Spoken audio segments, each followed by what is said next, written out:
En realidad empezamos a trabajar en el maíz, ya que la Asociación Cooperadora de INTA produce en los campos de INTA maíz. Y como habíamos observado que en el Valle del Lerma hubo un aumento en la producción de maíz debido a la intensificación de la actividad pecuaria, ya sea en feedlots, en producción intensiva de cerdos, producción de pollos y de huevos, se consume mucho maíz, ya sea como grano o como forraje. Y ya que la estación estaba trabajando con maíz, empezamos a evaluar distintos híbridos comerciales que se cultivan en el valle para tener información disponible tanto para la asociación cooperadora como para los productores. Empezamos hace 4 años observando el comportamiento de estos híbridos y bueno, el año pasado, por ejemplo, hicimos un ensayo para evaluar potencial silero, o sea, el rendimiento de maíz para producción de silo de planta entera, y también cosechamos el grano para evaluar el rendimiento. Y a ese ensayo lo complejizamos porque lo hicimos en diferentes ambientes productivos a escala de lote que habían sido identificados a partir de imágenes satelitales y la experiencia de uso, de manejo del lote. Entonces, en esos ambientes de distinto potencial productivo se pusieron estos ensayos de maíz con ese propósito, evaluar la producción de materia seca pensando en silo de planta entera y el rendimiento de granos. En cuanto a la producción de silo, se observó que la idea nuestra no es comparar o evaluar los híbridos, sino tener información de cómo los híbridos se comportan ante el cambio de densidad y en los distintos ambientes. Y en la producción de materia seca la diferencia estuvo explicada por el aumento de la densidad. Hubo una diferencia importante al saltar de 38.000 plantas a 58.000 plantas. Fueron casi 3,7 toneladas por hectárea de diferencia en ese salto de densidad, y un poco más conservador de 1,7 cuando cambiamos a 68.000 plantas por hectárea.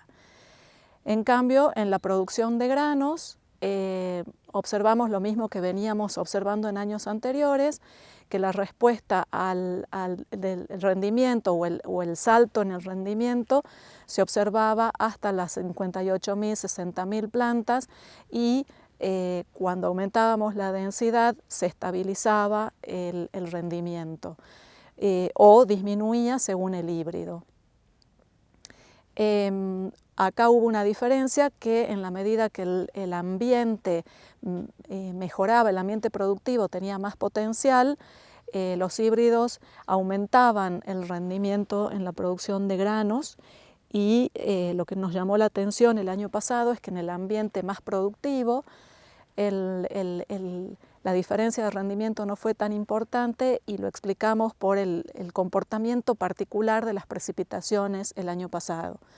Si bien en promedio llovió un 21% menos con respecto al promedio histórico, las precipitaciones fueron de poco milimetraje y bien distribuidas, se acumularon bien en el perfil, es decir, que la precipitación fue muy eficiente, y eso ayudó a explicar los rendimientos obtenidos, a diferencia de en el ambiente de alta productividad, donde tal vez pudo haber habido una colimitación por falta de fertilizante, hubo buena disponibilidad de agua, pero tal vez le faltó un poco de fertilizante para que el cultivo exprese más rendimiento. En cuanto a lo que ha sido, digamos, producción de materia seca, las diferencias no se debieron ni a los híbridos ni a los ambientes, sino al aumento en la densidad.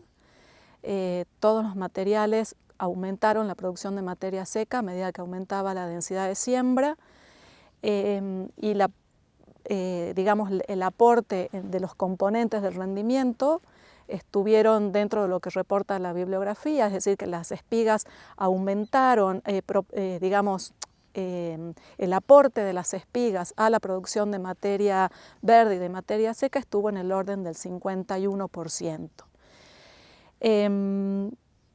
A pesar de que se aumentaba la densidad, se mantuvo más o menos esa proporción, y eso también despertó otras inquietudes para este año, en donde además de ver cuál va a ser la producción de materia seca, vamos a evaluar también calidad de silo, calidad silera.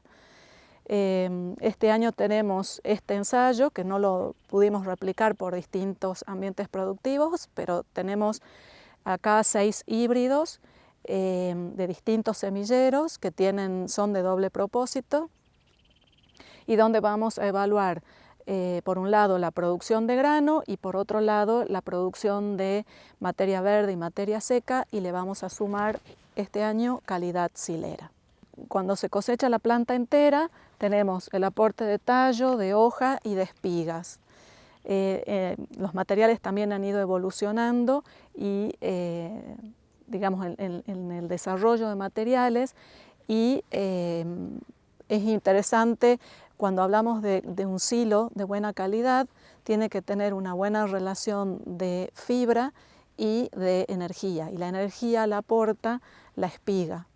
Entonces, en estos materiales lo que medimos es cuánto aporta el tallo, cuánto aporta la hoja y cuánto aporta la espiga a la producción de materia seca. Y bueno, este año también vamos a medir componentes del rendimiento a la materia seca. El periodo de tiempo que transcurre entre una precipitación y otra aumentó, es decir, que la frecuencia de ocurrencia es menor. Y también se observa la torrencialidad de la lluvia, mucha lluvia caída, mucha precipitación en poco tiempo. Y tiene mucho efecto en nuestras condiciones, porque acá, a pesar de que en el Valle del Lerma hay riego, la mayor superficie que se destina a la producción de maíz es a secano. Entonces, la distribución, es decir, el periodo de tiempo que transcurre entre las precipitaciones es importante. Y sobre todo es importante por la acumulación de la reserva hídrica en el suelo, porque aunque no llueva, si hay agua acumulada en el perfil, el cultivo puede hacer uso de esa agua. Y para ello también es importante que el estado estructural de los suelos. Acá son suelos bastante jóvenes geológicamente, tenemos mucha proporción de limo, que no tiene la particularidad de agregarse. Eso hace que sea un suelo más fácil de compactarse, de formar costra superficial. Entonces hay un impedimento, puede ser un impedimento a la entrada de agua, y también al no poder agregarse no contribuye a la formación de estructura de suelo. Sumado a eso, tenemos una historia agrícola importante en el Valle del Lerma, más de 100 años, muchos lotes muchos lotes están en producción desde hace más de 100 años, y eso también afecta el grado de compactación de los suelos, y eso nos está significando también un problema para el crecimiento de raíces y para la entrada de agua en el suelo. Por eso es que el año pasado, si bien ha llovido menos que el promedio, pero las lluvias han sido de poco milimetraje, menos de 30, entre 30 y 35, han sido lluvias de poca intensidad y han estado distribuidas cada 15 días más o menos. Esa lluvia tan lenta pudo penetrar, pudo infiltrar en el suelo y alcanzó para que el cultivo llegue a expresar los rendimientos que tuvo, que en producción de granos estuvo en el orden de los 9.000 kilos en los ensayos. Entonces, ahí se ve la importancia de la eficiencia del milímetro de agua, de la eficiencia de la precipitación. Paralelamente también tenemos otros ensayos. Este es el segundo año de ensayo dentro del grupo de estudio y trabajo de la UBA, que lidera el ingeniero Gustavo Madoni. Y el año pasado empezamos a trabajar acá en la estación experimental y con unos grupos CREA en Tucumán, que era evaluar una nueva estrategia de manejo de maíz para zonas marginales. ¿Esto qué significa? En lugares donde la producción de grano se hace a secano, la principal limitante para la producción de granos es el agua. En el caso nuestro tenemos una variación interanual de las precipitaciones del 40%. La acumulación de agua en el perfil constituye una limitación para el desarrollo del cultivo. Entonces, ante esa situación, el productor tiende a ser conservador en la densidad de siembra. Yo recién te conté que estamos buscando de aumentar la densidad de siembra y medir los resultados al aumento de la densidad de siembra, y paralelamente en estas zonas donde pueden ser zonas marginales para el desarrollo del cultivo, el productor busca ser conservador en cuanto a la cantidad de semilla que siembra. Y este planteo es ser mucho más drástico, es reducir de la densidad de siembra normal, de mínima que utiliza el productor, reducir la semilla, o sea, utilizar una densidad menor, la mitad. Entonces, el año pasado acá planteamos un ensayo con 4 materiales que expresan la plasticidad reproductiva, o porque ponen muchas espigas, multiespigas, la prolificidad, o porque ponen otro tallo, un macollo, y esos macollos son fértiles. Entonces, lo que se evaluó con estos materiales, se buscan estos materiales, estos genotipos que expresen esa plasticidad, o prolificidad o formación de macollo. Entonces, con estos materiales sembrados a la mitad de siembra, se busca ver cuánto rinden y cómo contribuye al rendimiento cada uno de esos componentes, o la doble espiga o la espiga que viene de un macollo.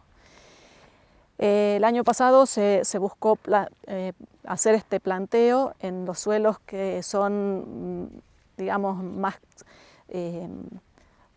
más pobres, te diría, dentro de la estación. Son donde había a los 30-35 centímetros había una capa de arena y de gravilla bastante importante, y después había otro horizonte, o sea, que representaba una limitación además para la acumulación de agua en el perfil. Y a pesar de eso, los resultados fueron bastante interesantes. Hubo en promedio, los materiales que se sembraron en baja densidad estuvieron en el orden de los 9.000 kilos, y los que tenían la mitad de densidad estaban en 7.000 y pico de kilos. Es decir, casi un 20% menos, y se comprobó que la compensación al rendimiento estaba explicado por la formación de una doble espiga o por el macollo. El año pasado la expresión del macollo no fue tan importante porque digamos, al principio las lluvias fueron un poco más escasas. Después de B6, es decir, de la hoja 6, se empezó a normalizar las precipitaciones, empezaron a mostrar este patrón que te contaba antes, y ahí se expresó la doble espiga, pero el macollo no tuvo condiciones ambientales óptimas para expresarse. Sin embargo, fueron muy promisorios los resultados que se obtuvieron. Y este año también tenemos ese ensayo, y además se lo replicó. En una parte quedó ese ensayo sin, o sea, con el manejo de malezas, control de malezas, y en otro lado se puso una cobertura verde, en este caso fue avena, para ver el efecto de control de malezas en el caso cuando bajamos la densidad de siembra, y ver cómo ayuda la presencia de una cobertura en la acumulación de agua o en la distribución de agua en el perfil.